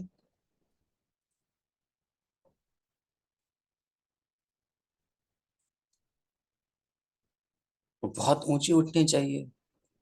कहाँ गई गार्गी, कहाँ गई मदालसा, कहाँ है कुंती महारानी, द्रौपदी आदि बड़ी बड़ी मनीषी विद्वान? तुम उनके लिए ये क्यों नहीं कहते कि इनको सेल्फ डिफेंस तैयार होना चाहिए, बिल्कुल युद्ध आदि की व्यवस्था इनको आनी चाहिए सब? अकेले महारानी लक्ष्मीबाई कहाँ गई? उसमें तुम नहीं कहते स्वतंत्र हो तुम। तुम्हें केवल भोगना है, तुम उसको प्रोडक्ट बनाना चाहते हो, इसलिए तुम लोग कहते हो कि तुम खुल के जियो। इतने प्रोडक्ट थोप देते हो, बेचारी सिंपल नहीं रह सकती क्या? सहज नहीं रह सकती क्या? ये तुम्हारे केमिकल थोप थोप के सुंदर होगी? क्या समस्या है? ये तुम्हारी वासना है जो उसको बांध रही है, उसे एक जगह पर बांध दिया जा रहा है और वो भी मोहित होकर के बन रही है। इसे मूर्ख बनाना कहते हैं, और मूर्ख बनना। पहले ऐसा नहीं था। एजुकेशन सिस्टम में जो चाहे सो पढ़ते ही थे, स्त्रियां भी पढ़ती थी, पुरुष भी पढ़ते थे। थोड़ा सा सेपरेशन था बस, दोनों की एजुकेशन सिस्टम की व्यवस्था थी। इसके इतिहास प्रमाण है। शास्त्रार्थ होते थे, इसमें स्त्रियां भी होती थी। अब वो आगे नहीं आती थी, पति को आगे कर देती थी, ठीक है, लेकिन वो पीछे सपोर्ट उनका ही होता था।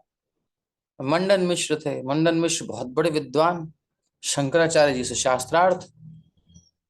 अब शंकराचार्य से थोड़े ढीले पड़ने लगे, तो उनकी पत्नी आगे बोले, मुझसे लड़े बिना आप कैसे, आप इनको हराया है, और ये अर्धांग है मेरा, हम इसके आधे अंग हम हैं। बिल्कुल अधिकार से बोली। बोले ये इनको हराया, हमको हराओ। तो शंकराचार्य जी को भी झेलना पड़ा। वो किसी प्रश्न के उत्तर में अटक गए, शंकराचार्य जी अटक गए, और अटक ये माता ने अटका दिया। ये कहाँ है आज इतनी विद्वत्ता? नहीं है। फिर शंकराचार्य जी को उत्तर लेने के लिए किसी और राजा के शरीर में अपने प्राणों को स्थापित करना पड़ा। राजा मरा, फिर ये उसके शरीर में गए, कुछ काल रहे, अनुभव किए, उसके बाद शास्त्रार्थ किया। तो बोले अब आपने अपना शरीर त्याग करके हराया, तो कुछ नहीं, उत्तर दे दिया, ठीक है जाइए आप हार चुके। तो इस प्रकार से मतलब बड़ी विद्वान। अब वो पहले नहीं आई सामने, बाद में आई। तो ऐसा नहीं है कि वो घर में रहती थी, पीछे रहती थी, वो पूरा डिपार्टमेंट है होम मिनिस्ट्री का, अच्छे से संभालना वो है, तभी तो आगे सब बाहर चल रहा है ठीक ठाक। नहीं तो आदमी डिस्टर्ब होता है बाहर, ये भी देखूं वो भी देखूं, क्या क्या देखूं। एक एक डिपार्टमेंट संभाल लो, अच्छे से संभालो, दोनों कॉपरेशन करके रहो। प्रकृति का वरदान है ये, इसका उपयोग होना चाहिए, जो कि आज नहीं हो रहा है, इसलिए सारी चीजें हो रही हैं। सितातपत्रं जग्राह मुक्ता दाम विभूषितम् रत्नदंडम गुडाकेश प्रियः प्रियतमस्य। मीराबाई खुल करके जी, उसको ऐसा धीरे धीरे धीरे धीरे जब कोई दबाता है, खत्म होती जाती हैं चीजें, धीरे धीरे और दबते दबते अभी उसको केवल भोग की विषय बना दिया गया बस। उस समय महान योद्धा तथा निद्रा को जीतने वाले अर्जुन ने, जो परम प्रिय भगवान का घनिष्ठ मित्र था, एक छाता ले लिया जिसका हत्था रत्नों का था और जिसमें मोतियों की झालर लगी थी। ये है छत्र। छत्र धारण करते हैं ना राजा महाराजा, सुंदर विशाल छत्र होता है, छत्रपति शिवाजी।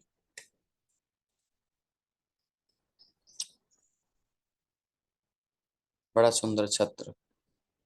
अब ये सब नेचुरल ब्यूटी की बात प्रभुपाद कर रहे हैं, प्राकृतिक उत्पाद, इसमें कोई पॉल्यूशन नहीं है, प्रकृति के साथ कोई हिंसा नहीं है। जब कोई सच्चा जीवन जीता है, सिंपल लाइफ जीता है, नेचर के क्लोज रहता है, तो नेचर भी हेल्प करती है। सोना, रत्न, मोती, मूल्यवान पत्थर, ये सब प्रकृति के उपहार हैं। नेचुरल मिलते हैं, इसमें टाइम थोड़ी वेस्ट करना है। अब क्या कर रहे हैं, अब आर्टिफिशियल, टाइम बहुत ज्यादा है ना, इसलिए व्यर्थ के वस्तुओं को निर्मित करने में अपना समय लगा रहे हैं, बाद में वही समस्या का कारण बनती है।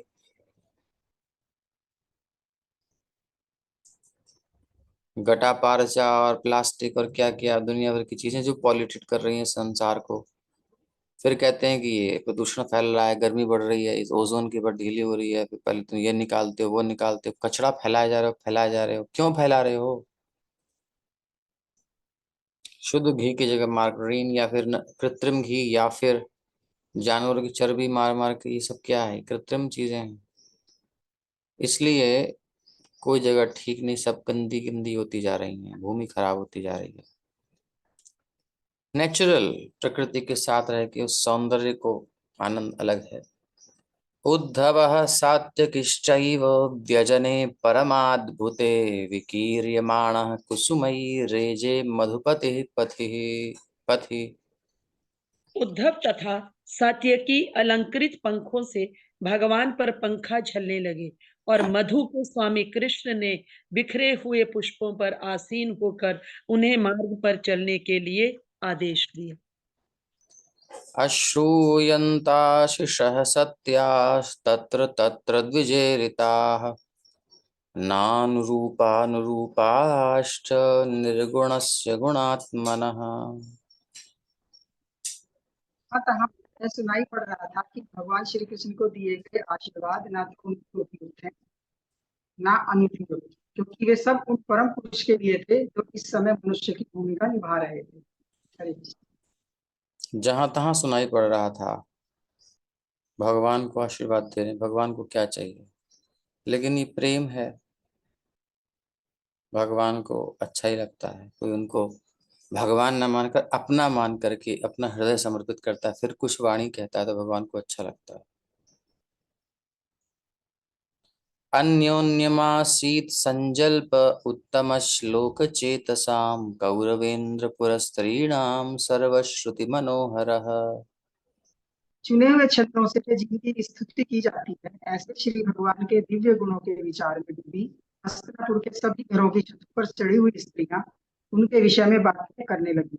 ये बातें वैदिक स्त्रोतों से कहीं अधिक आकर्षक थी। तो चुने हुए छंदों से, एक तो वैदिक छंदों से स्तुति की जाती है, ऐसे भगवान के दिव्य गुणों के विचार में जिनकी स्तुति वेदों से की जाती है, छंदों से की जाती है, ऐसे जो भगवान हैं उनके दिव्य गुणों के विचार में डूबी हुई, यानी हार्ट दे रखी है, दिल दे रखी है, भगवान को प्रेम की हुई है, आसक्त हैं, आकर्षित हैं भगवान से। हस्तिनापुर की सभी घरों की छतों पर चढ़ी हुई स्त्रियां उनके विषय में बातें करने लगी। इस बातों में क्या है, हृदय, उनका भाव, उनका प्रेम, भावना, ये बातें जो हैं वैदिक स्तोत्रों से की गई स्तुति से भी अधिक आकर्षक हैं। क्योंकि वैदिक स्तोत्र में क्या होता है, जनरली ब्राह्मण विप्र लोग अपना अपना स्वर का ध्यान रखना, उदात्त अनुदात्त स्वरित भेद का ध्यान रखना है, सुंदर तरीके से गाना, लिटिल बिट भाव भी होता है, लेकिन उसमें एक फॉर्मेलिटी ज्यादा होती है, प्रेम नहीं होता। वो प्रेम की बात अलग है। इनके पास भगवान के प्रति प्रेम है, आकर्षण, भगवान के दर्शन, स्पर्श, रूप, सबसे मन लुटा हुआ है, इनका बिका हुआ है। अब जो मुख से निकल रहा है वो वैदिक स्तोत्रों से भी मीठा है। पति को ऑफिस में जहां तहां उनकी पोजीशन के अनुसार बड़े ओहदे पर हैं, धनवान हैं, सुंदर हैं, सब है, लोग कमेंट्स पास करते हैं, कॉम्प्लीमेंट देते हैं, बहुत अच्छे हैं, ऐसा है सर, ओके सर, ये वो बहुत सुंदर लगा आपका ये सर, ये तो बहुत ही अच्छा सर, आप ही हैं सर। वो मुस्कुराता है, स्माइल करता है, लेकिन जब उसकी प्रिया उसकी प्रशंसा करती है, जो प्रिया है वो जो कुछ कहती है, तो वो वैसी वाणी नहीं हो सकती कि भाई वो बड़े सज धज के बड़े एटिकेट से बात करे। सिंपली एक हल्का सा कमेंट देती है तो उसको बड़ा आनंद आता है, बोले ये बहुत ही बढ़िया बात कही तुमने, और उसके लिए निछावर हो जाता है। वो बढ़िया सा नेकलेस ला के देगा, डायमंड ला के देगा। हम्म, वो हृदय से कहती है, प्रेम करती है, तो ये भी प्रेम करता है।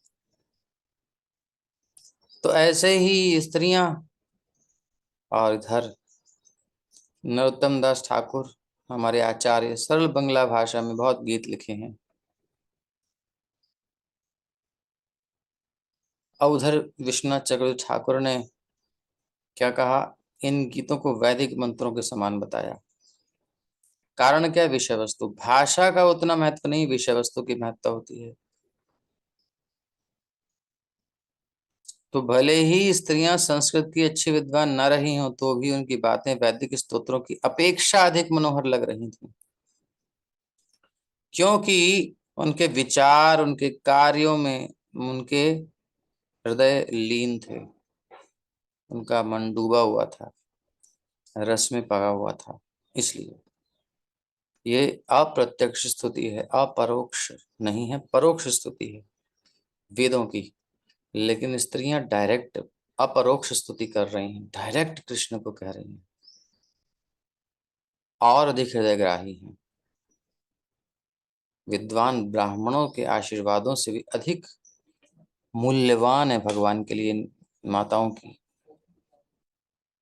स्त्रियों की बात। सवै किलायं पुरुष पुरातनो य एक आसीद विशेष आत्मनि अग्रे गुणेभ्यो जगदात्मनीश्वरे निमीलितात्मन्निशि सुप्त शक्तिषु। वे कहने लगी, जैसा हमें निश्चित रूप से स्मरण है, यही है वे जो आदि परमेश्वर हैं। प्रकृति के गुणों की व्यक्त सृष्टि के पूर्व वे ही अकेले विद्यमान थे। चूंकि वे परमेश्वर हैं, अतएव सभी जीव उन्हीं में लीन होते हैं, मानो रात्रि में सोए हुए हों और उनकी शक्ति रुक गई हो।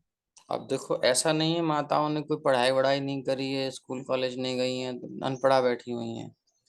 सारी वैदिक नॉलेज इनको है, सृष्टि का सिस्टम पता है। ठीक, एक्सप्लेनेशन इतना करना पड़ रहा है प्रभुपाद जी को, उन्होंने बता दिया, सारी नॉलेज है। स एव भूयो निज वीर्य चोदितां स्वजीव मायां प्रकृतिं सुशिक्षति अनाम रूपात्मनि रूप नामनि विदित समानोनुससार शास्त्र कृत। तब श्री भगवान ने अपने अंश रूप जीवों को नाम तथा रूप प्रदान करने की इच्छा से उन्हें भौतिक प्रकृति के मार्गदर्शन के अंतर्गत कर दिया। भौतिक प्रकृति उनकी ही शक्ति से पुनः सृष्टि करने हेतु सक्षम होती है। क्लियर है, सृष्टि प्रक्रम हो गया, इसमें कोई डाउट तो नहीं। सवा अयम यत्पदमत्र सूरयो जितेन्द्रिया निर्जितमातैश्व विश्वनः पश्यन्ति भक्त्युत्कलितामलात्मना नन्वेष सत्वं परिमार्ष्टुमर्हति। ये वे ही पूर्ण पुरुषोत्तम भगवान हैं, जिनके दिव्य रूप का अनुभव महान भक्तों द्वारा किया जाता है, जो सुदृढ़ भक्ति द्वारा तथा जीवन एवं इंद्रियों पर पूर्ण संयम द्वारा भौतिक चेतना से पूर्ण रूप से विशुद्ध हो चुके हैं। अस्तित्व को विमल बनाने का यही एकमात्र मार्ग है। तो जिन्होंने सृष्टि की, जिन्होंने मेंटेन किया सब कुछ, ये सारा बताने के बाद ये वो जो भगवान जो श्रुतियों में, उपनिषदों में, वेदों में कहा गया है ना, जिन्हें प्राप्त करना कठिन है, ये वो ही है ये उपनिषद के भगवान, वेदों के भगवान ईश्वर, ये वही है, ये ही वे पूर्ण पुरुषोत्तम भगवान हैं। ये नारियां कितना ज्ञान रखती हैं और आजकल के बड़े बड़े सो कॉल्ड स्कॉलर कहते हैं भगवान का कोई रूप नहीं है। ये कहाँ से बना दिया? अब बताओ, इन आदमियों को इतनी अकल नहीं है जितनी इन माताओं को अकल थी। ये वे ही पूर्ण पुरुषोत्तम भगवान हैं जिनके दिव्य रूप का अनुभव बड़े बड़े भक्तों द्वारा किया जाता है, जिन्होंने सुदृढ़ भक्ति द्वारा, कैसी भक्ति? सुदृढ़ भक्ति, उसके द्वारा क्या किया? जीवन पर और इंद्रियों पर पूर्ण संयम, भोग बिल्कुल नहीं भोगना, कृष्ण नाम रूप गुण लीला में ही लगे रहना, भौतिक चेतना से पूर्ण रूप से विशुद्ध हो चुके हैं। भौतिक चेतना रहेगी तो कृष्ण चेतना नहीं रहेगी, कृष्ण चेतना रहेगी तो भौतिक चेतना नहीं रहेगी। ये दोनों में बैर है, दोनों एक दूसरे के शत्रु हैं। आप ये नहीं मरते, ये तो अनंत नित्य हैं। माया और ब्रह्म नित्य है, जीव भी नित्य है। जीव बीच में है, तटस्थत्वंच उभयकोटा प्रवेशात। तटस्था शक्ति है ना, ये भगवान के कोटे में कह सकते हैं कि भगवान है, ना ये माया के कोटे में कह सकते हैं ये प्रकृति है। ये मतलब भौतिक है, ये जो है बीच में है, एक नई आइडेंटिटी है। इसके पास ऑप्शन है, इसकी बुद्धि किसको दे, किसको अपने सिर पे हावी होने दे, किसको चढ़ाए अपने सिर पर, किसको अपनी पावर दे कि यू कैन यूज मी।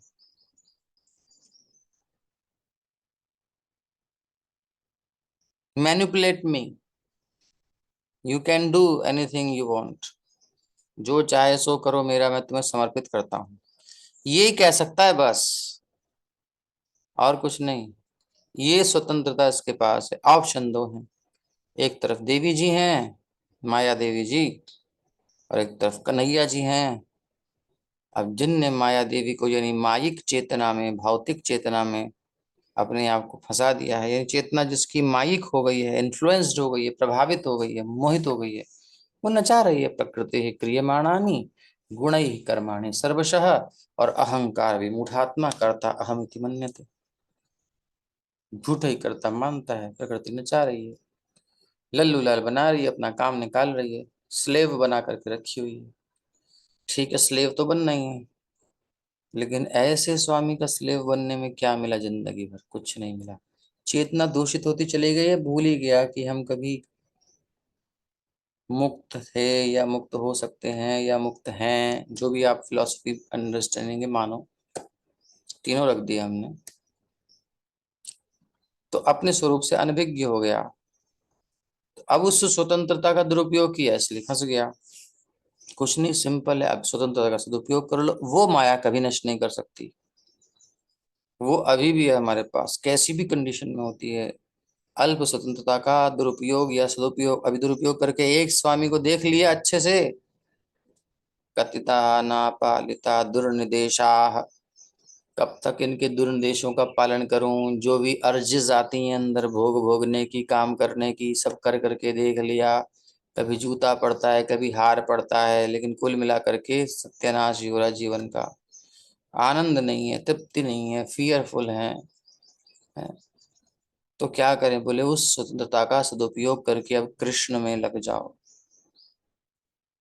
क्या करें? भक्ति, भक्ति, सुदृढ़ भक्ति द्वारा बस। अब लो नसानी अब ना न सही हो। अब तक मैया माया देवी ने खूब ठोका, खूब लल्लू लाल बनाया, अब नहीं, अब पक्का दृढ़, दृढ़ इन चरणन के रो भरोसो, दृढ़ इन चरणन के रो। हाँ जी। दृढ़ इन चरणन केरो भरोसो, दृढ़ इन चरणन के। श्री वल्लभ नख चंद्र छटा बीन, राधा वल्लभ की नख, उनके चरणों की जो नाखून है, उनकी जो कांति है, हम तो उस पे फ्लैट हो गए, उसी पे निछावर हो गए, स्लेव हो गए हम इनके। अब छोड़ दिया इनके हाथ में, जो चाहे करो, हमारा शोषण करो, यूज करो हमें।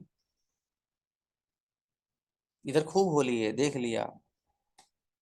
श्री वल्लभ, श्री राधा और वल्लभ उनके वल्लभ, नख चंद्र छटा बिन, ये नहीं है ना तो सब जग मांझ अंधेरो, सब जग माही अंधेरो भरोसो, दृढ़ इन चरणन केरो। सूर कहा कही दुविध आंध्रो, बिना मूल को चेरो भरोसो, दृढ़ इन चरणन केरो। अरे ना ज्ञान है, ना कुछ अनुभव है, सब खत्म है, माया ने पूरा खत्म कर दिया है। बस अब कैसे ना कैसे, किस प्रकार से भक्तों की कृपा से कैसे आपके चरण आ गए मेरे पास प्रभु। चरण भी जा रहे हैं, छूटा आपकी अंग कांति का, हृदय में कुछ प्रकाश हुआ है चरण के नख की कांति का। बस हम उन्हीं की चरण में शरण हो गए हैं। आप अपनी शरणागत मान लीजिए नाथ। यथेच्छसि तथा कुरु, आपने कहा अर्जुन से, हम भी कह रहे हैं प्रभु आप हमारे साथ जो चाहे करो। आश्लिष्यवा पादरताम पिनष्टु माम दर्शनान मर्मतां करोतु वा, यथा तथा वा विदधातु लंपटो मत प्राणनाथस्तु स एव नापरः। आप ही हमारे स्वामी हो, कोई और नहीं है। ये मत कहना कि हमने तुमको कुछ नहीं कहा क्योंकि तुम उस देवी की शरण में थे, माया मतलब भोगों की। बोली नहीं, अपने सब छोड़ दिया प्रभु, दृढ़ता से आपको पकड़ लिया है, और हमारा मन भी करेगा तो हम नहीं करेंगे क्योंकि वो माया खींच रही है। अब इंद्रियां भी हमारी कहीं गलती करेंगी तो हम उसमें दिल नहीं लगाएंगे, हम फिर से इधर आएंगे। हम फिसल जाएं तो आप हमें क्षमा कर देना प्रभु। भगवान कहते हैं कोई बात नहीं, फिसलने की बात नहीं, बस इंटेंशन नहीं होनी चाहिए, ध्यान रखना। आप हमको समर्पण किए हो तो हाँ, ये नहीं कि दोनों तरफ भी एक चुनाव लड़ रहे हो, भाई इधर जीत गए इधर इधर जीत गए, ना ना ना, एक सीट से चुनाव लड़ना है। दो पद नहीं मिलने के, एक ही पद मिलेगा। माया देवी के पद यानी चरण कमल में उनका पद है। वो भी संसार में सबको मिले तो वह पद, कोई वकील बना है, कोई जज बना है, कोई ICS PCS IAS PCS, मंत्री शंत्री तंत्री जो भी बने हुए हैं, सब पद ही मिले हुए हैं सबको। ये माया के पद हैं, माया के चरण है ये। क्या मिल रहा है इसमें? दूसरी तरफ कन्हैया के छोटे छोटे पद हैं, चरण हैं, ये ले लो शरण। इसको कस के पकड़ लीजिए, खींचे माया जीवन भर की आसक्तियां, जन्म जन्म के अभ्यास हैं, वो जाएंगे, नो प्रॉब्लम। उधर गिरे हो कोई बात नहीं, उठना इधर है, जब आंख खुले इनको देखना है, जब जान आए तो इनकी तरफ चलना है, जब भी होश आए इधर ही चलना है, देखना भी नहीं, लड़ना भी नहीं, गाली भी नहीं देना कि तूने क्या किया, कुछ नहीं कहना, मतलब ही नहीं है कौन हमारा कोई और कन्हैया को छोड़ के। इसे कहते हैं दृढ़ता से, दृढ़ भरोसा। दृढ़ इन चरणन केरो भरोसो, दृढ़ इन चरणन केरो। आश्लिष्य वा पादरताम विनष्टु माम दर्शनान् मर्महतां करोतु वा, यथा तथा वा विदधातु लंपटो मत्प्राणनाथस्तु स एव नापरः। आप ही हैं हमारे प्राणनाथ, नापरः, अपर कोई और नहीं है। या कान खोल के सुन लीजिए। तो किस लिए कह रहे हो तो हो ठीक है। बोले नहीं सरकार, बहुत गड़बड़ करी हुई है, पहले संस्कार पड़े हैं, हम कस के पकड़ना चाहेंगे, हो सकता है कोई मेरा ऐसा कर्म आ जाए, मेरी बुद्धि फिर जाए, कुछ ऐसा कर दूं तो मुझे खींच लेना, बाल पकड़ के, चाहे टांग पकड़ के, चाहे कुछ ही पकड़ लियो, मैं आपका हूं, मुझे मत जाने देना, मैं आपकी शरण हूं। जब तक रहूंगा होश में चिल्लाऊंगा, गाऊंगा हरे कृष्ण कृष्ण कृष्ण हरे हरे, हरे राम राम राम हरे हरे। और जहां माया का कुछ प्रभाव, कुछ असर, कुछ संस्कार, कुछ कर्म बंधन ऐसा आया मैं ना चिल्ला पाऊं, तो ये मत सोचना, क्योंकि मैं बेहोश होने के बाद भी आपका हूँ, होश में आऊं तो हुई हूँ, लेकिन कभी मैं माया की तरफ नहीं देखूंगा, ये मैं पक्की बात कहता हूँ, और मैं आपका हूँ, आपके लिए हूँ। तो ऐसा जब संकल्प होता है तो शुद्ध दृढ़ भक्ति होती है, उसके द्वारा ही जीवन और इंद्रियों पर संयम हो सकता है। और नहीं, इंद्रियां क्या कर रही हैं, वो क्या करें प्रभु, होता नहीं, कभी कभी गड़बड़ हो जाती। क्यों हो जाती? क्योंकि दृढ़ता नहीं है भक्ति में। हिम्मत कैसे कुछ गड़बड़ हो जाए तो भगवान देखने वाले हैं, बेहोशी में हो जाए, कुछ गलती हो जाए, बाई चांस आपने चाहा नहीं था, इंटेंशन नहीं थी, तो भगवान देखेंगे ना। लेकिन आपने चाह करके 1% भी कर दिया तो गए भगवान की शरणागति में, फिर कपट हो गया। तो पूर्ण संयम चाहिए, थोड़ा बहुता नहीं। भौतिक चेतना से पूर्ण रूप से विशुद्ध हो जाएंगे, धीरे धीरे माया का प्रभाव चला जाएगा, कुछ नहीं रहेगा, खत्म। और अस्तित्व को, हमारी अस्तित्व को विमल बनाने का यही एकमात्र मार्ग है, भगवान की भक्ति, दृढ़ता से भगवान के चरण कमलों की शरण ग्रहण करना। और नहीं तो भैया विश्वामित्र जैसे भयंकर मुनि इंद्रियों को निष्क्रिय रख दिया, बोले कुछ नहीं, खत्म, रोक तो दिया इन्होंने, लेकिन जैसे ही विषय सामने आया, निश्चित इन्होंने रोक लिया था, लेकिन नेत्र खुल के, कान खुल के जैसे ही विषय की तरफ गए, इनको पता ही नहीं चला कब हम उनके हो गए। पत्नी भी थी, बच्चे भी थे, लेकिन वो आई ऐसी, और आई ही इसीलिए थे, इंद्र ने भेजी थी, बोले ये ऊपर ना जा पाए, यहीं अटक जाए। अटक गए फिर, और टाइम भी नहीं पता चला कितना समय हो गया, क्योंकि घड़ी भी ले ली थी इनकी, इनकी माइंड की क्लॉक। पहले ऋषि मुनि हाथ में घड़ी नहीं रखते थे, वो प्रकृति की घड़ी से चलते थे। अभी सप्तऋषि निकले हैं, अभी ये तारा निकला है, अभी वो हुआ, अभी ये लाइट ऐसी है, अभी ये वातावरण है, और भी बहुत मेथड थे, मतलब बहुत विद्याएं थी। हाथ को कैसे कैलकुलेट करके किसके आने जाने से किस, ये सब बहुत कैलकुलेशंस थी। टाइम ऐसे इजी था पकड़ना। बाबा बाबा कितने बज रहे हैं? अंधे बाबा, बेटा एक उंगली आगे करो, एक उंगली पकड़ाई, और पकड़ा करके फिर जो है कट कट कट कट कुछ उन्होंने अपना काउंट किया, और बेटा इतने बज के इतने मिनट इतने सेकंड हो रहे हैं। अरे बाबा, अंधे होकर के बता देते हैं, कैसे बता देते हैं? ये विद्याएं अभी तक, कुछ साल पहले तक, अभी भी होंगी कुछ जो हमको पता नहीं। तो घड़ी की कोई चिंता नहीं है, बहुत बड़ी चीज नहीं बना ली है। तो इंद्रियों को वश में करने की, यानी इंद्रियां इनकी जो थी, गई गई गई, चेतना गई। अब जब सब खत्म हो गए, तपस्या की शक्ति जितना उन्होंने एकत्रित किया था, तब अब जब गई, गन्ने में रस नहीं है, तो फिर वो मशीन में थोड़ी निकलेगा, फिर से फेंक देता है गन्ने की खोई आदमी। सो इनका रस निकल गया, तपस्या खत्म हो गई, मेनका जी लेके चली गई। अब इनको आई शर्म, बोले ये क्या हो गया? बोले हो गया, कृत्रिम विधि थी ना, भगवान का गुणगान, भगवान का आश्रय नहीं था, अभिमान था, मैं कंट्रोलर हूँ, विफल हो गया। बाद में समझ में आई इनको।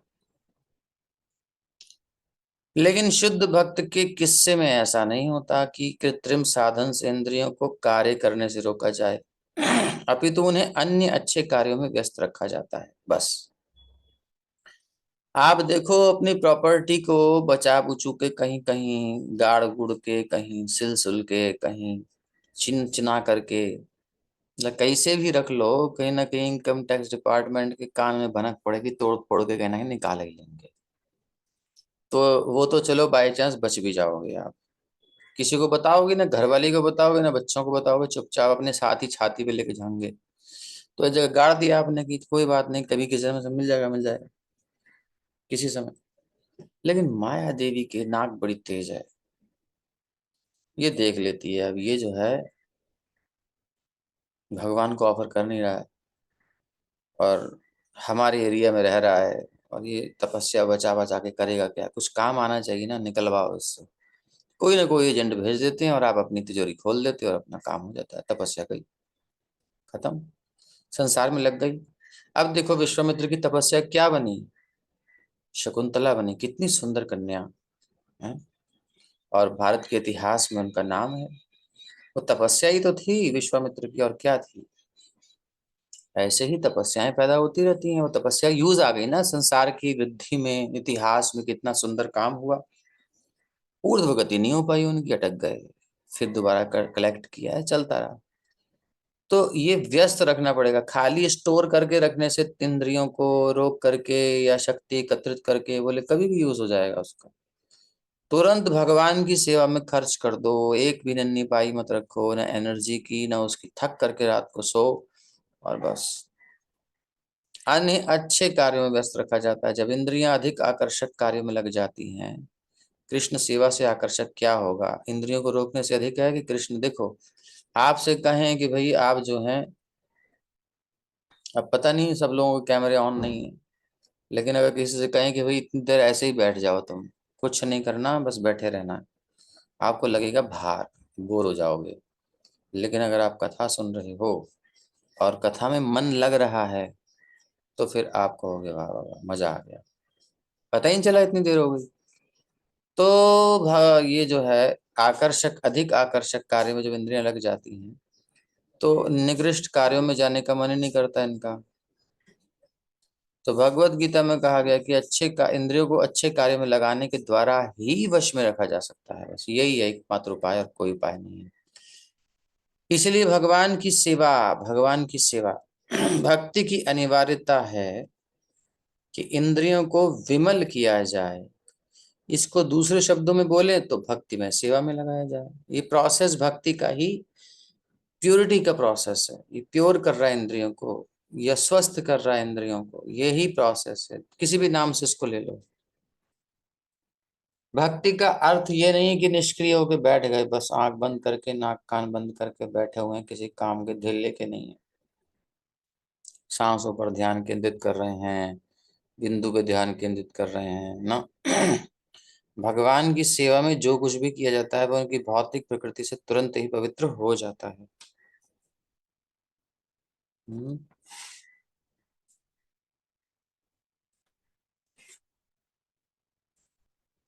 तो जो कुछ भी कृष्ण से कनेक्ट होता है उसकी भौतिकता नष्ट हो जाती है, वो आध्यात्मिक हो जाता है, शाइनिंग आ जाती है उसकी। भौतिकता मतलब जैसे कि गोल्ड के ऊपर कचरा आ गया, गंदा हो गया, चांदी के ऊपर कचरा आ गया, गंदा हो गया, या आपके तांबे के ऊपर कचरा आ गया, गंदा हो गया, इसको हटा दो, चमकने लगेगी धातु। ऐसे ही चित्त भी भौतिकता के कारण जो है, विमुखता के कारण, भोगों के कारण डल हो जाता है, भारी हो जाता है, अजीब सा हो जाता है। लेकिन जब भक्ति में लगाते हैं तो शाइनिंग आ जाती है, चमक जाता है, हल्का हो जाता है, आनंदित हो जाता है, मस्त हो जाता है, जॉयफुल हो जाता है, एंजॉयमेंट करता है भगवान की सेवा में। यही एंजॉयमेंट है, सेवा। तुरंत पवित्र हो जाता है। भौतिक धारणा ज्ञान के कारण ही है, एक्चुअली कुछ भौतिक है नहीं, क्योंकि कृष्ण से विमुख देख रहे हैं इसलिए समस्या पैदा करता है हमारे इंटरनल में। वासुदेव के परे कुछ भी नहीं है। ग्रहणशील इंद्रियों के दीर्घकालीन अभ्यास से, लॉन्ग टाइम का हमारा जो अभ्यास है, उससे ही विद्वान के हृदय में धीरे धीरे अनुभूति जागृत होती है। दीर्घकाल का अभ्यास है, और दीर्घकाल का अभ्यास ऐसे निकालने के लिए करना पड़ेगा, इंद्रियों के भगवान की सेवा में लगाना पड़ेगा। प्योरिटी शुरू होनी तुरंत हो जाती है शुरू। वासुदेवी सब कुछ ऐसा स्वीकार करने के ज्ञान में ही इस विधि का समापन होता है। तो जब आप, हाईएस्ट पॉइंट क्या है? Everything belongs to Krishna. If there is anything belong to me और माई फैमिली और my something else, then there is impurity detect. और अगर ऐसा नहीं है, सब कुछ वासुदेव मैं जित देखूं तित श्याम नहीं है, मेरे लिए कुछ है ही नहीं, कन्हैया के लिए है, तो समझ लो हमारी